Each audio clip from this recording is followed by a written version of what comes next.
네, 안녕하세요. 다니엘서 이제 다섯 번째 시간입니다. 5장을 같이 살펴보도록 하겠습니다. 예. 내용은 앞에 이제 등장했던 것과 유사한데요. 꿈이라고 하는 주제가 다시 등장하고 있고, 느부갓네살 시대에 느부갓네살에게 하나님께서 꿈을 주셔서 경고하시는 내용과 굉장히 유사한데, 다만 그 결과는 사뭇 다릅니다. 그래서 5장은 전체 이렇게 구성되어 있는데요. 배경은 벨사살이 연회를 베푸는데 그 연회에서 하나님의 신성을 모독하고 우상을 숭배합니다. 네, 그게 이제 배경이 되어서 하나님께서 벨사살을 향해서 심판을 선고하시죠. 그의 꿈을 앞에서는 꿈을 통해서 이제 주어졌는데 여기에서는 하나님께서 손을 통해서 글씨를 쓰시죠. 그래서 그 의미를 해석하는 과정을 통해서 하나님께서 벨사살에게 심판을 선언하시는 것이 드러납니다. 그래서 이제 꿈이 현실이 되었고요. 벨사살이 죽고 바벨론은 멸망하는 내용이 마지막에 이제 펼쳐져 있습니다. 내용은 그렇게 어렵지 않고요. 주제 면에 있어서도 이 장과 굉장히 유사합니다. 다만 말씀드린 대로 그 결과가 이제 사뭇 달라지는 게 차이가 있는데 본문을 보시면서 하나씩 살펴보도록 하겠습니다. 처음에 5장 1절부터 4절을 보시면 이제 이 단락 전체의 배경 설정을 하고 있는데요. 벨사살이 연회를 베풀었습니다. 이 연회를 베푸는 것은 왕이 연회를 베풀고 사람들을 초대하는 것은 흔한 일입니다. 이게 아주 이게 독특한 일이라거나 이게 뭐 이렇게 아주 뭐 특이한 일이라던가 이제 그러지는 않아요. 1000명이 참석했다라고 했는데 이 정도 규모면 에스더서를 이제 대조해서 보면 뭐 그 정도는 충분히 할 수 있는 일이다. 이렇게 생각할 수 있는 것이죠.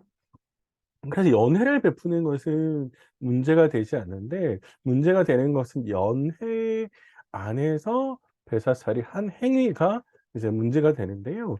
뭘 했냐면 크게 이제 두 가지로 생각할 수 있는데 하나는 신성 모독이다라고 이제 볼 수 있습니다. 신성 모독은 어떤 내용으로 이루어지고 있냐면 예루살렘 성전에서 가지고 온 기물 거기에다 술을 따르고 그 술을 통해서 잔치에 초대한 사람들과 함께 마시는 모습으로 펼쳐지고 있습니다. 그래서 이제 특별히 3 절을 보면 예루살렘 성 을 이제 이야기하면서 예루살렘 하나님의 전 성소 이렇게 이야기를 하고 있죠. 그러니까 사실 이거는 "신성한 것이다."라고 이야기를 합니다. 느부갓네살은 1장 2 절에서 보면 하나님의 전에서 가져온 기물을 다시 성소에 넣고 있거든요. 그러니까 아무리 이제 점령지라고 해도 이 신성한 기물들은 다 신성한 것이기 때문에 그에 합당한 대우를 해 주는 것이 관례였습니다. 그러니까 사실은 느부갓네살의 입장에서 보면 느부갓네살이 그렇게 했는데 벨사살은 그렇게 하지 않아요. 그리고 고대 세계에서도 이렇게 빼앗은 신성한 기물을 에게 뭔가 이런 모욕적인 행위를 하는 것 뭐 그걸 다 술을 마셔서 따라서 마시는 것은 굉장히 예외적인 일로 볼 수 있습니다. 그러니까 사실은 하나님의 입장에서 보면 '이건 신성을 모독하는 것이다.'라고 볼 수 있고요. 더 나아가서 뭘 하냐면 거기 술을 마시면서 우상들을 찬양합니다. 그러니까 사실은 하나님의 입장에서 보면 하나님을 뭘로 어떤 신으로 심으면 이 우상들보다 못한 신, 저급한 신 이렇게 이제 보고 있는 거거든요. 그러면은 이 상황은 하나님에게 입장에서 보면 양자택일의 상황이 되는 것이죠. 하나님의 우상보다 못한 능력이 못한 그런 저급한 무능력한 그런 신이 될 것인가? 그런 신으로 남으실 것인가? 아니면 하나님께서 온 세상을 다스리고 주관하시고 역사를 이끌어 가시는 결정하시는 그래서 유일하신 하나님이심을 증명할 것인가?라고 하는 이제 양자택일의 상황 가운데 놓여 있는데 그 상황 가운데에서 하나님이 이제 하시는 것들이 이제 드러납니다. 그게 인제 손가락인데요. 손가락의 등장은 하나님께서 어떤 결정을 내리셨는지를 보여주는 것이죠. 저급한 신으로 남으시는 것이 아니라 온 세상을 다스리는 하나님이시다라고 하는 것들을 역사를 결정하는 하나님, 유일하신 하나님, 하늘의 왕이신 것을 보게 해 줍니다. 자 그래서 5절 이하에 보시면 손가락 하나가 이제 등장을 하잖아요. 사람의 손가락들이 이렇게 있습니다. 이제 복수로 되어 있습니다. 왕궁 촛대 맞은편 석회벽에 썼습니다. 이제 글자라는 말은 이제 없는데요. 쓰니까 글자라고 나중에 이제 글자가 나오니까 이렇게 번역을 했습니다. 사람들이 손가락을 봐요. 그 손가락이 인간의 눈으로 볼 수 있는 형태로 나타났다라는 것이고, 아마도 '이 손가락은 누구였을까?'라고 생각했을 때 이 손가락은 천상적인 존재, 하나님의 계시를 받은, 하나님의 의지를 담은, 사실은 그 의지라고 하는 것은 결국 심판일 텐데, 그 의지를 담은 천상적인 존재가 등장을 했을 것처럼 보입니다. 손가락들 이렇게 이야기를 하는 걸로 봐서는 여러 개 이제 사람 등장했는데요. 한참 흥이 돋고 술을 마시고 있는 상황에서 갑자기 손가락들이 나타나고 거기에 벽에다가 글씨를 쫙 쓰니까 굉장히 이제 놀라는 일이잖아요. 갑작스러운 일이죠. 그래서 잔치는 흥이 깨지고 술잔을 가지고 성전의 기물을 가지고 술을 마시는 것도 굉장히 이례적이고, 그런데 그런 잔치상에서 손가락이 나타나서 글을 쓰는 것도 굉장히 이례적이니까 사실 사람들은 두려움과 공포로 가득해지는 것이죠. 연회장이 시끌벅적했던 것만큼, 흥이 돋았던 것만큼 다시 두려움과 공포가 가득해집니다. 특별히 이제 벨사살 같은 경우에는 인제 앞에서 이렇게 천상의 손가락이 나타나기 전에 술을 마셨잖아요. 그리고 그건 신성모독이라고 제가 말씀을 드렸는데, 신성모독을 한다라고 하는 것은 적어도 자기 위에 아무도 없다라고 하는 거거든요. 그러니까 하나님이 계시지 않는 것처럼, 그러니까 자기를 제어할 수 있는 그런 사람은 없다라는 그런 생각이 깔려 있는 거거든요. 그러니까 사실은 그런 뱃살살이었는데, 그런 뱃살살이 보여주는 모습이 뭔가요? 공황에 사로잡히죠. 두려움에 사로잡히고 사지가 풀리고 무릎이 떨립니다. 이런 모습들로 이제 뱃살살이 보여주고 있거든요. 이게 인간이 가지고 있는 권력, 인간이 가지고 있는 힘이라고 하는 게 이 굉장히 강한 것처럼 보이지만 실제로 하나님 앞에서는 아무것도 아니다. 라고 하는 것을 이제 보여줍니다. 그래서 이제 이 벨사살이 보여주고 있는 것은 심판을 앞두고 있는, 심판에 떨어진 인간의 전형적인 모습을 보여주고 있는 것이죠. 자, 그러면은 벨사살에게 있어서 이제 해야 될 일은 뭐냐면 이 손가락에 뭔가의 글씨를 썼단 말이에요. 글자를 썼는데 도대체 이 글자가 뭐냐라고 하는 것을 읽어내야 됩니다. 그래서 지혜자들을 불러요.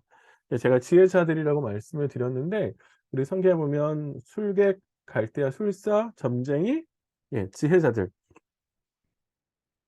불러옵니다. 글자를 해석해야 되니까. 사실 그들이 이런 꿈을 해석하고 글자를 해석하는데 전문가들이니까 그들을 부르죠. 그러면서 그들에게 이제 약속을 합니다. 해석해 주는 사람들에게 내가 상급을 내리겠다. 느부갓네살이 꿈을 해석해 준 사람들에게 그렇게 하죠. 그래서 자주색 옷, 금사슬, 셋째 통치자, 이런 약속을 하는데요. 자주색 옷은 이제 고대 세계에서는 이 자줏빛 옷감을 구하기가 굉장히 어려웠어요. 염료를 구하는 것 자체가 어려웠거든요, 자줏빛이. 그래서 이거는 특별히 왕 아니면 귀족들에게 한정되어져서 입는 옷이었습니다. 그런 고대에서는 그랬고요. 금사슬이 정확하지는 않은데 아마도 이제 귀한 장식, 특별히 귀한 장식, 그러니까 대량으로 생산해 내는 어떤 장식들이 있었을 텐데 그것 말고 정말로 소수가 가지고 있는 그런 귀한 장식을 주겠다라고 약속하고 있고요. 음 세 번째는 이제 셋째 통치자라고 이야기했는데, 이거는 셋째 통치자라는 말은 서열을 이야기하는 것 같아요. 왕, 그다음에 누구, 그다음에 있는 그런 서열을 이야기하는 것 같은데, 아마 왕궁에서 세 번째 정도가 되면은 굉장히 고위직이 될 거잖아요. 그런 고위직을 약속합니다. 그러니까 지금까지 술사나 뭐 이런 점쟁이들로 지내는 것보다는 훨씬 더 신분이 상승하게 되는 그런 걸 이야기하는 것이죠. 그런데 그런 약속을 해 주고 있음에도 불구하고 또 벨사살이 굉장히 다급하게 요청하고 있음에도 불구하고 이런 능히 해석을 하지 못합니다. 그래서 우리 성경에 보면 뭐라고 되어 있냐면 "글자를 읽지 못했다." 이렇게 이야기하고 있거든요. "글자를 읽지 못했다." 인제 이렇게 이야기를 하고 있는데, "글자를 읽지 못했다."라는 말은 두 가지로 읽을 수 있습니다. 하나는 이 글자 자체가 듣도 보도 못한 문자였을 가능성이 있습니다.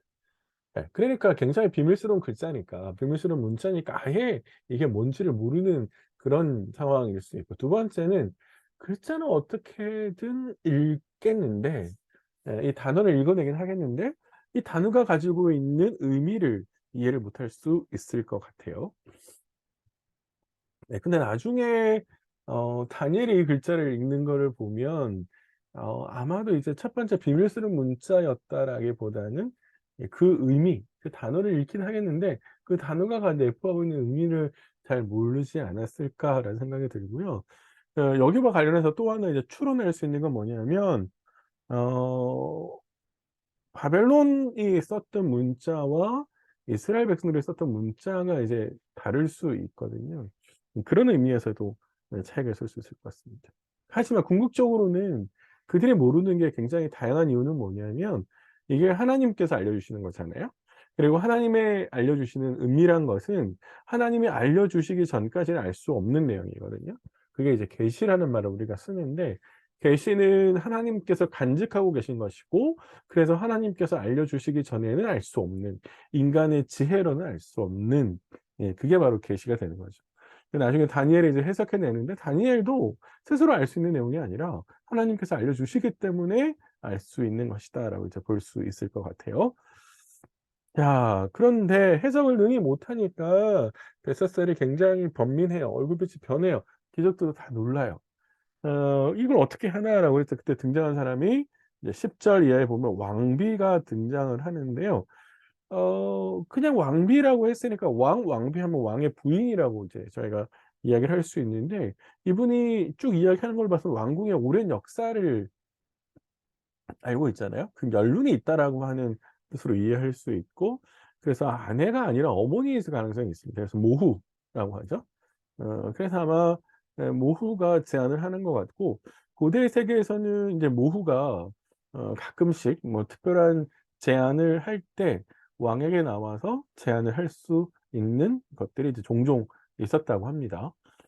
그래서 이 모후가 등장을 해서 제안을 하죠. 누구를 제안시켰냐면 "다니엘에게 이 해석을 맡겨 보자."라고 제안을 합니다. 그 이유가 뭐냐? 두 가지인데 하나는 "거룩한 신들의 영이 그 안에 있다." 그래서 신들의 지혜와 같은 사람이다.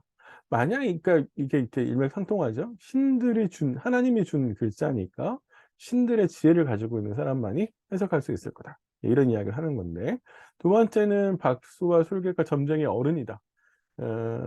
이렇게 이야기를 하죠. 그러니까 이렇게 이야기하는 것은 사실은 이런 문제와 관련해서 다니엘은 굉장히 뛰어난 능력을 가지고 있다라고 하는 것을 충분히 이야기해 주는 것이죠. 그런데 이게 다니엘에 관한 이 두 가지 이 설명, 다니엘과 관련된 이 두 가지 설명은 거꾸로 보면 이렇게 훌륭하고 이렇게 능력 있는 사람인데 '왜 벨사살은 이 사람을 다니엘을 전혀 알지 못하지?'라고 하는 생각을 가지는 것이죠. 그러니까 다니엘은 이 느부갓네살의 정권에서 물론 이제 제가 앞에 설명 안 드렸는데 이 느부갓네살과 이 벨사살 사이의 관계는 바로 아버지와 아들은 아닌 것 같아요. 역사에서 살펴보면 약간의 이제 거리상이 있는데 적어도 느부갓네살과 벨사살을 대조시키기 위해서 그런 관계를 설정해 놓은 것처럼 보여요. 네. 느부갓네살과 이제 벨사살을 곧바로 이제 비교하는 것은 느부갓네살은 그래도 겸비해서 왕권으로 다시 회복하잖아요. 근데 벨사살은 전혀 다른 모습을 보이고 있거든요. 그래서 이제 둘을 이제 비교하는 것처럼 보입니다. 근데 한 가지 더 이제 비교해야 될 대상은 뭐냐면 다니엘은 선친의 정권에서 굉장히 유명한 사람이었어요. 2 인자였거든요. 그리고 말씀드린 대로 어른이었어요. 그러면 지혜자들의 어른이면 막강한 영향력이 있었을 텐데 벨사살은 그런 다니엘에 관해서 전혀 알지 못해요. 그런 점으로 보면 벨사살의 통치를 함에 있어서 가까운 이제 능력 있고 지혜 있는 사람들을 가까이 두지 않았다라고 하는 것에 대한 비판. 그가 얼마나 사람들을 볼 줄 모르는 어리석은 사람인가라고 하는 것이고 그런 면에 있어서 나중에 다니엘의 등장을 하는 것도 굉장히 피동적으로 등장을 하거든요, 수동적으로. 그리고 다 벨사살에게 다니엘이 대응하는 모습도 느부갓네살 앞에서 극진한 모습과는 대조를 이루어요. 그런 면에 있어서 이 벨사살이 다니엘 같은 사람들을 가까이 두지 않았던, 배척했던 아마 그런 것을 비판하는 것처럼 보입니다. 여기까지 일단 한 단락이 끝나는 것 같은데요. 한 장면이 끝나서 잠깐만 한번 생각해 보시죠. 벨사살 하나님을 모욕하잖아요. 그래서 누구도 하지 않은 신성 모독을 이제 행하신데 그게 앞에서 말씀드린 교만이라고 설명할 수 있습니다. 교만은 뭐냐면 하나님이 계신데 하나님이 계시지 않은 것처럼 하나님을 의식하지 않고 '누구도 나를 제어할 수 없다. 막을 수 없다.' 이런 식의 생각을 가지고 행동하는 것, 그게 교만이거든요. 그러니까 교만의 모습은 나를 드러내는 것인데 그 드러낼 때 나를 드러낸다라고 하는 것은 하나님이 계시지 않는 그런 생각을 하는 것이죠. 그런 면에 있어서 하나님을 염두에 두지 않고 내 마음대로 결정하고 내 마음대로 판단하는 그런 일은 없나? 내 안에 어떤 교만의 모습이 있을까? 이제 그런 식의 생각들을 좀 했으면 좋겠다. 네, 제가 이제 그래서 말씀을 좀 드려 보고요. 두 번째는 그 결과를 보자는 거예요. 하나님이 손에 이렇게 글자를 쓰신 것은, 손으로 글자를 쓰신 것은 공개적으로 경고하시는 거잖아요. 교만한 자의 대적이 되시죠. 거꾸로 말하면 교만은 하나님으로부터 대적이 되는 거거든요. 예. 하나님은 능히 교만한 자를 대적하십니다. 성경의 가르침이 그렇죠.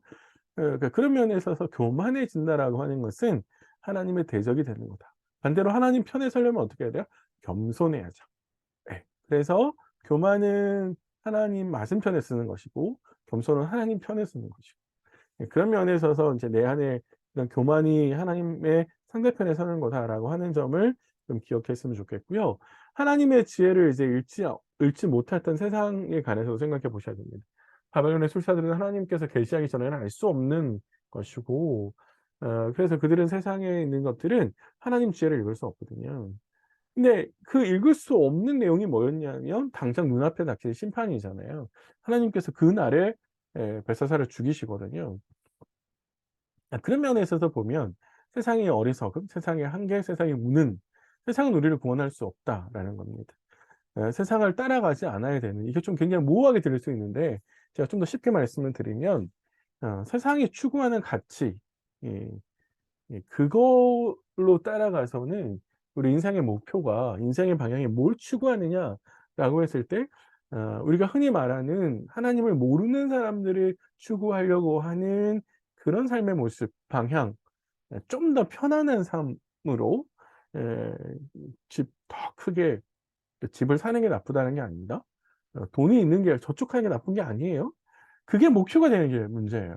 그것으로 만족을 누리고 그것으로 편안함을 누리는 그런 삶의 모습으로 가는 것은 옳지 않다는 겁니다. 하나님의 백성들은 삶의 방향이 하나님을 쫓아가야 되는 거죠. 하나님이 내게 원하시고 내가 무엇을 하기를 바라시나라는 삶의 방향으로 가야 되는 겁니다. 그게 하나님의 지혜를 읽어가는 방법이거든요. 그런 면에 있어서 우리가 하나님의 지혜를 세상에 쫓아가서는 하나님의 뜻을 읽을 수 없다. 그런 면에 있어서 좀 생각해 보자고 말씀을 드렸어요. 예. 자, 5장 그다음 후반부는 이제 밑에 화살표 보시면 13 절부터 29 절에 이제 새로운 단락이 시작되는 것인데, 그건 뭐냐면 이제 다니엘을 부르자라고 이야기했잖아요, 앞에서. 그러니까 다니엘의 부름을 받아서 나왔고 그 다니엘이 벨사살에게 손가락의 글씨를 해석해 주는 그런 면입니다. 이 손가락 글씨가 이제 우리가 이제 히브리어로 잠깐 볼 거라서 약간 어렵게 느껴지실 텐데 많이 어렵지 않으니까 한번 같이 보시죠. 다니엘이 이제 부름을 받아서 나온 게 이제 13 절부터 16 절까지인데 이 벨사살의 직전의 일을 요약해서 알려줍니다. "아 이렇게라는 일이 있었어."라고 이야기를 하면서 이게 무슨 뜻인지 해석을 요청합니다. 어 다니엘이 오기 전에 먼저 바벨론의 이제 술사와 점쟁이 뭐 지혜자들을 다 불렀는데 그들이 능히 해석해 내지 못했잖아요. 선택의 여지가 없는 거죠. 어머니가 이제 그렇게 하자라고 이야기를 했으니까 선택의 여지가 없어요. 그런데 이 벨사살이 다니엘이 나왔을 때 보상을 다시 약속합니다. 처음에 약속한 걸 그대로 이제 이야기하고 있죠. 음 그런데 이제 생각해 보셔야 될 건 뭐냐면 보상을 약속한다라고 하는 것은 저쪽에서 보상은 똑같은 보상을 약속하는 거잖아요.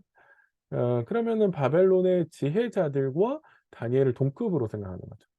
예, 똑같은 수준으로 인식하고 있다라고 하는 것은 거꾸로 더 나아가서 그 다니엘에게 주시는, 다니엘이 신뢰하고 있는 하나님, 그 하나님을 다른 여타의 신들과 유사한 것으로 이해하고 있다라고 하는 겁니다.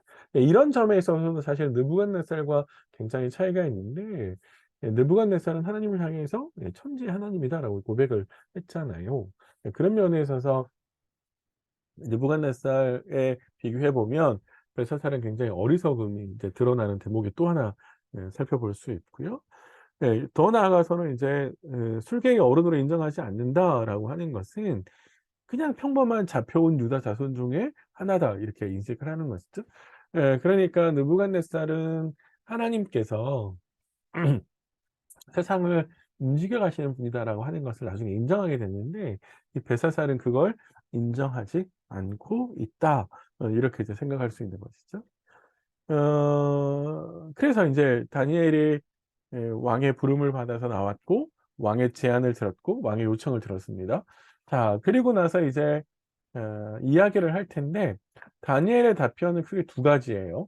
하나는 책망하는 겁니다. 벨사살을 향해서 책망이 하나고요. 두 번째는 벨사살의 본 그 글씨가 뭐냐, 글자가 뭐냐라고 하는 것을 해석해 줍니다.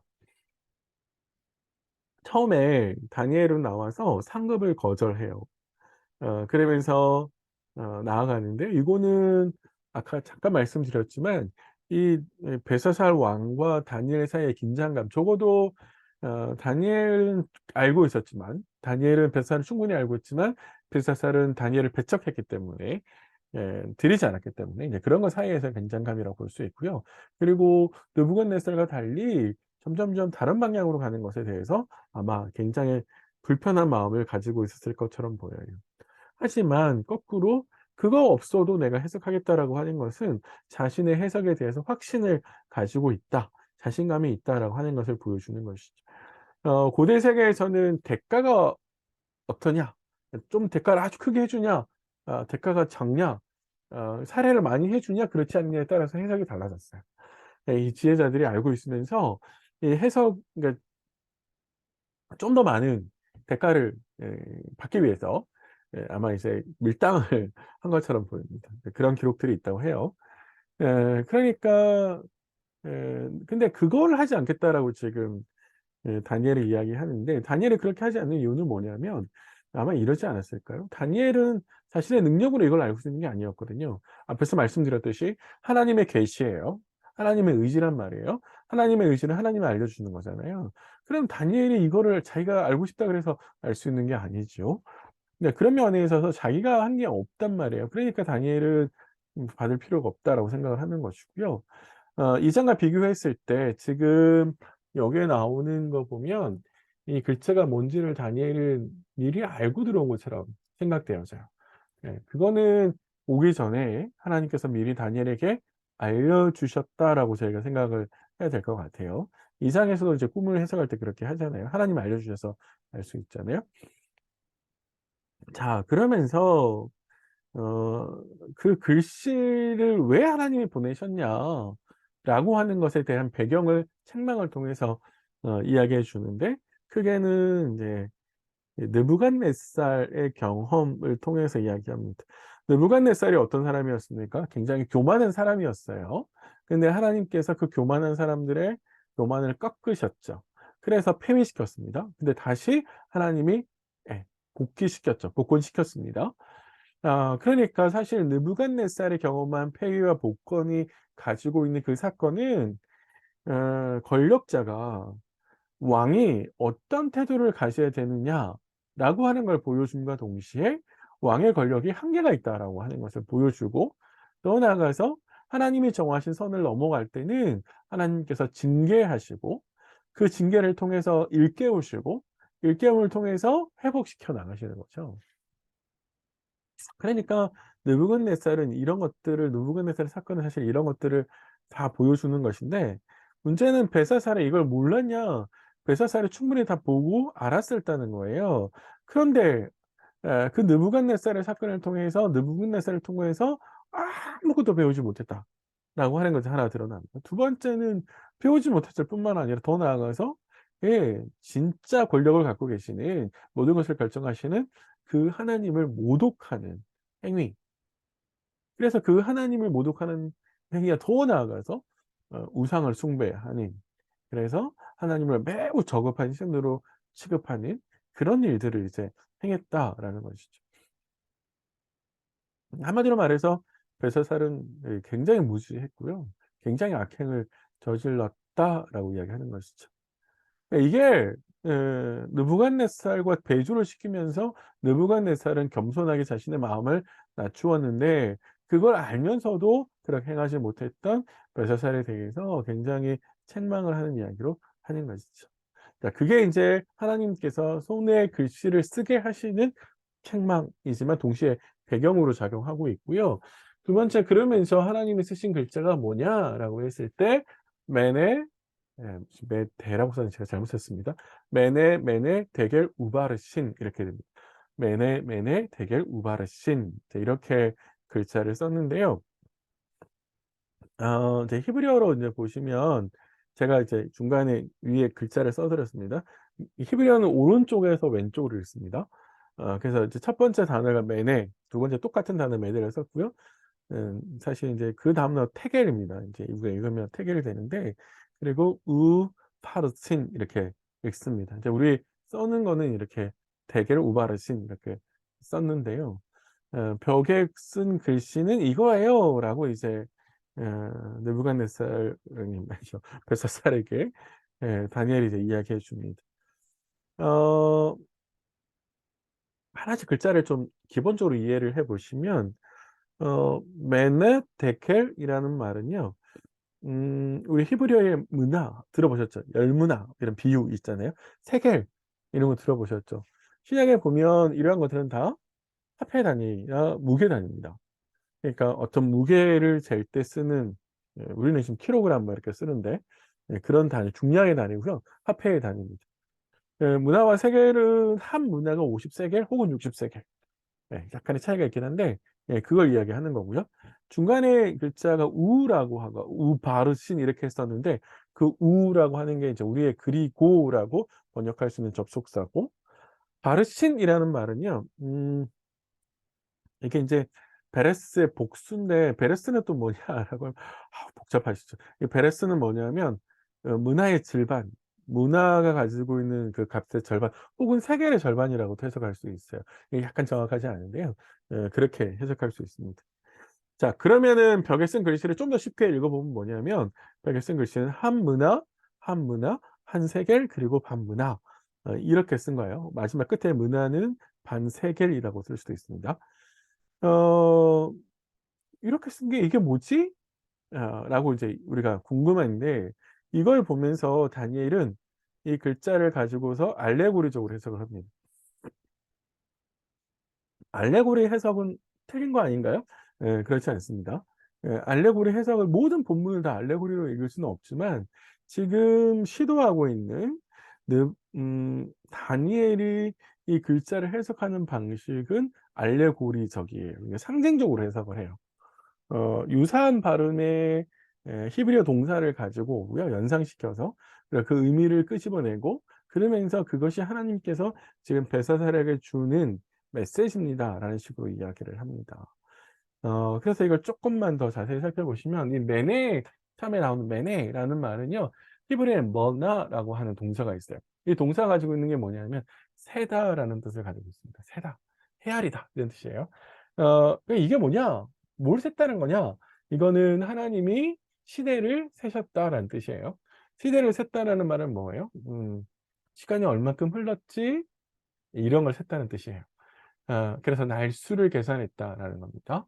날수를 계산했다라는 말은 하나님께서 정하신 역사의 한 페이지를 시작하고 마감하는 그 시간을 셌다는 뜻으로서, 바벨론에게 허락하신 시간이 다 됐다. 그래서 메네라는 말은 이제 하나님께서 바벨론의 역사를 닫으려고 하신다.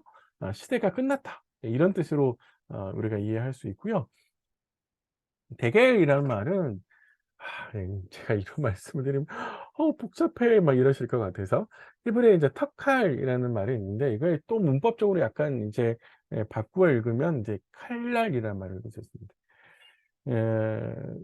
이건 무게를 달다라는 뜻이에요, 이 동사는.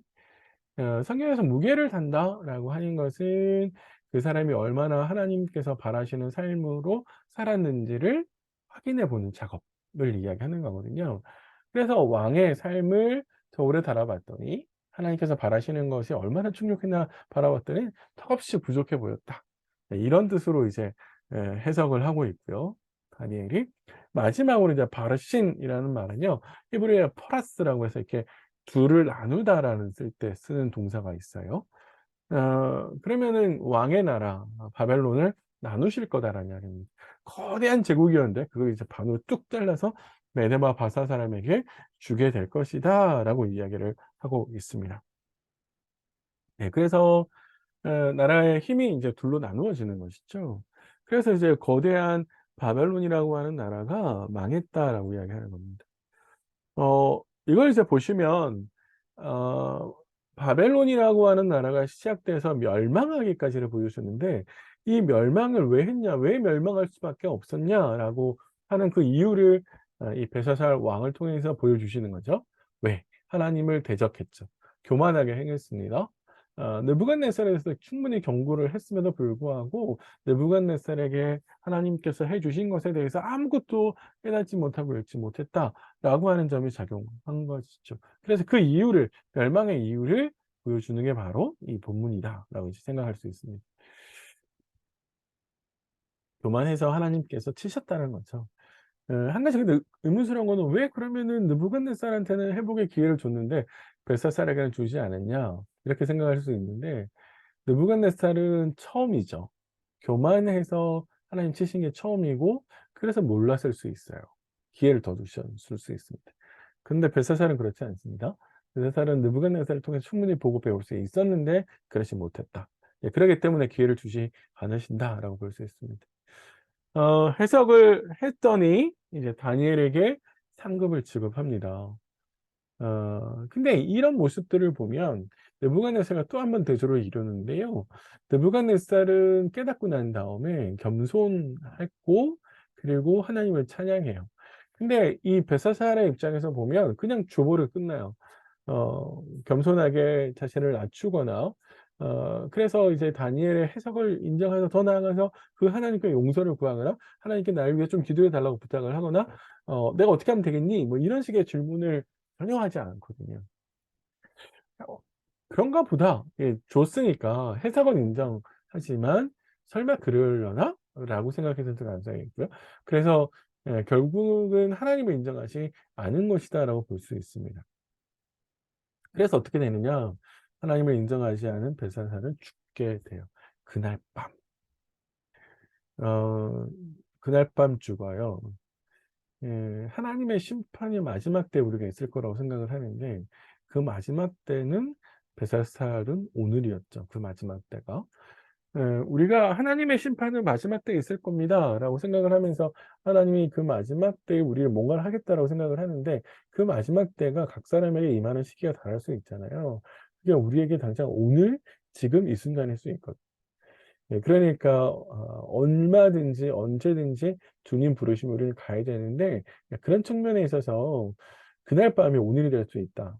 벨사살의 '그날 밤이 오늘이 될 수 있다.'라고 하는 걸 좀 우리가 생각해 볼 필요가 있습니다. 예. 말씀하신 대로 바벨론을 멸망을 해서 네, 그다음 나라에게 예, 주게 되죠. 다니엘의 해석이 즉각적으로 현실이 됐다라고 하는 것을 보여줌과 동시에 궁극적으로는 하나님이 계획하신 대로 하나님의 역사의 페이지를 써 내려가시는 대로 실제로 역사가 그렇게 되고 있다라고 하는 명확한 메시지를 다시 한번 우리에게 줍니다. 음, 몇 가지 좀 적용할 게 꽤 많이 있긴 한데 몇 가지 좀 대표적인 몇 가지만 한번 생각해 보시죠. 첫 번째는 하나님이 각 사람의 무게를 달아보신다라는 겁니다. 나중에 하나님께서 인생의 가을이 오면 우리가 어떤 삶의 열매를 맺었는지를 확인하실 때가 있을 텐데 그게 곧 우리의 선행의 무게를 달아보시겠죠. 마지막 날이라는 말을 자꾸 쓰기 때문에 사람들은 그날이 아직도 시간이 많다라고 생각을 하는데 아니죠? 벳사사를 보십시오. 그 마지막 때가 벳사사에게는 오늘이었어요. 그쵸? 그러니까 그런 면에 있어서 우리에게 그날이 멀지 않다. 언제 하나님께서 나에게 이걸 확인하실지 모른다. 그런 측면에서 좀 깊이 생각해 보시고요. 벨사살이 아무것도 배우지 못했다라고 하는 점도 생각해 보셔야 돼요.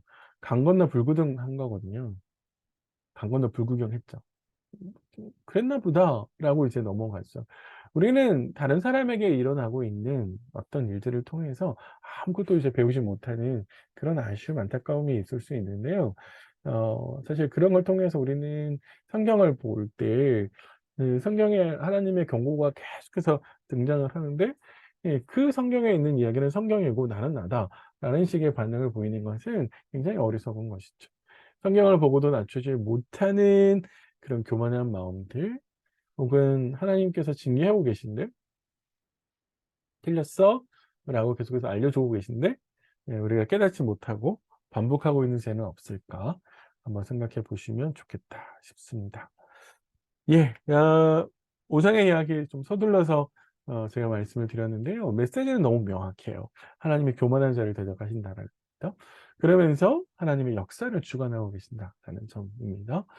그 역사를 이끌어 가시는 그 하나님 앞에서 우리가 보여야 될 모습은 교만이 아니라 겸손이다. 그래서 교만은 하나님의 대적이 되는 것이고, 겸손은 하나님 편이 되는 거다. 제가 이렇게 좀 쉽게 말씀을 드렸었습니다. 예. 구상도 같이 또 깊이 한번 다시 묵상해 보시고요. 깊이 좀 곱씹어 보셔서 하나님 우리에게 주시는 메시지들을 잘 들으실 수 있으면 좋겠습니다. 수고 많으셨습니다.